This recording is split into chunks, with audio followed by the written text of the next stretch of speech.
Hola! Let's get in my Spanish kitchen today and have some fun making patatas bravas, one of the truest measures of a great tapas bar in Spain.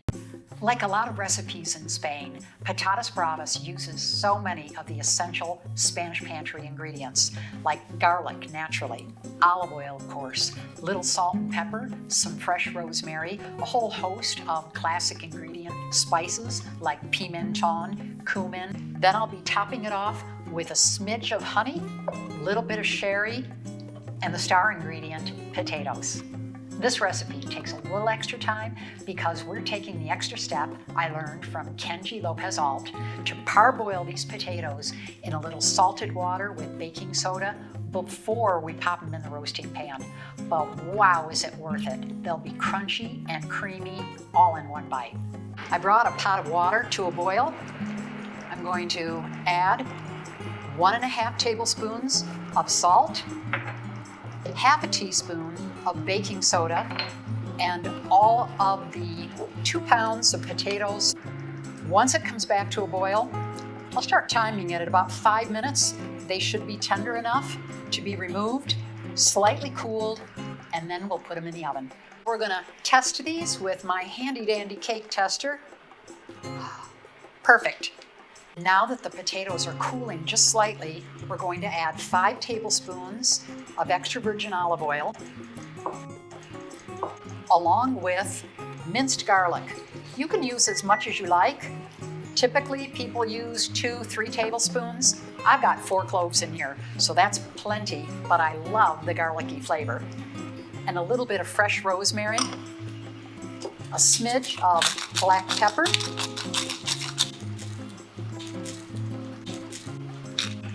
now all I have to do is stir this around just a little bit.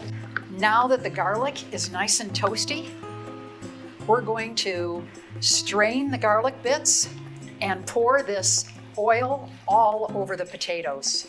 And of course, we want to reserve all this incredible garlic because we're going to put it right back over the potatoes when they're done roasting.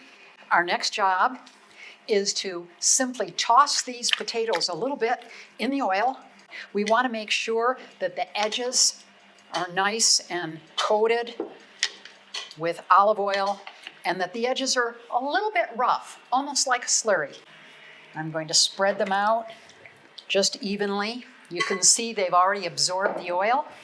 So we'll be back in about 20 minutes. I've already preheated the oven to 450 degrees, and that's about all the amount of time it'll take to get these nice and crispy and crunchy brown. While the potatoes are in the oven, we're going to prepare the most important part of this dish, the bravas or salsa that gives the dish its name. It begins with 3 tablespoons of extra virgin olive oil, and as soon as this oil starts to heat up, we add half of a minced onion. Stir this around just a little bit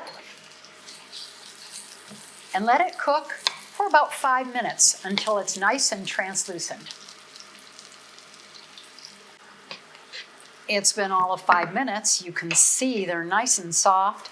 Now I'm going to add garlic, as if we didn't have enough already. I'm just starting to get a little bit of toast to the garlic and the onion. Now I'm going to add a 1/4 teaspoon of cumin, a 1/4 teaspoon of one of my all-time favorites, sumac, half a teaspoon of sweet pimenton or paprika, and a half a teaspoon of spicy pimenton. And of course, pimenton or paprika is a classic Spanish flavor. I'm also going to add one of my favorites to give it a bit of a kick, Moresh chili. And now I just want to toss this around and just give it a minute so that I can toast these spices just a little bit in the olive oil. Next, 400 grams of finely chopped tomatoes in their juice. I will mix this in a little bit. And the final little special ingredients to all of this will be a splash of Jerez sherry vinegar, a little bit of honey, a little bit more salt, Now all we need to do is let this sauce cook down till it gets pretty jammy. It's been a good 15 minutes and the potatoes are almost ready too. I'm going to pour this into the blender.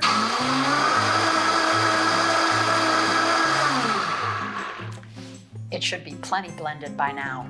Take a look. Wow, do they look good. Finishing touches.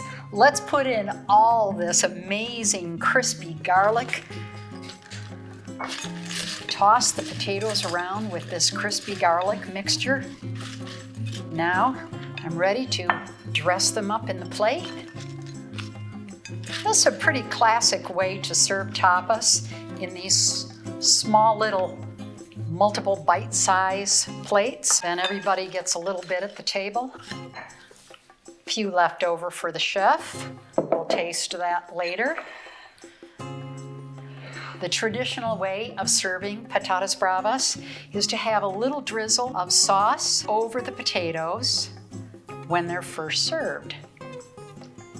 But another thing I like to do is to actually leave a dish on the table so that anybody that wants to dip into it can go ahead and add as much brava as they want. Final touch, just a little bit of color from parsley. And that's it. Thanks a lot for joining me in my Spanish kitchen today. And stick around while we continue to explore incredibly healthy Spanish recipes that take advantage of eating the Mediterranean way every day.